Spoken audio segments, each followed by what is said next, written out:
Hello, welcome to Spun Barbecue. Let's cook some chicken on the WGA anywhere. So I've got some chicken thighs, bone in, skin on, and I'm just going to season them with a little bit of the rub from GQ Barbecue and some garlic salt by Lori's.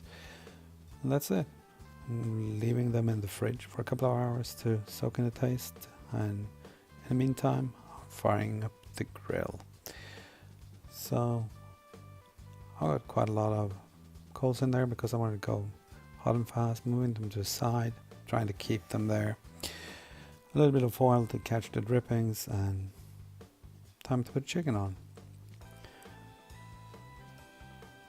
This is running with fully open vents, and after about 20 minutes I'm moving them around, flipping them over, so forth.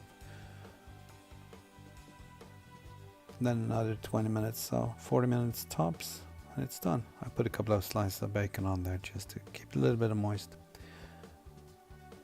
Anyway, serving this with some cabbage and mushrooms. There we go, some chicken on the matte black gangster grill. Well, it's got a gangster taste. I'm gonna enjoy this. Thank you for watching. Bye.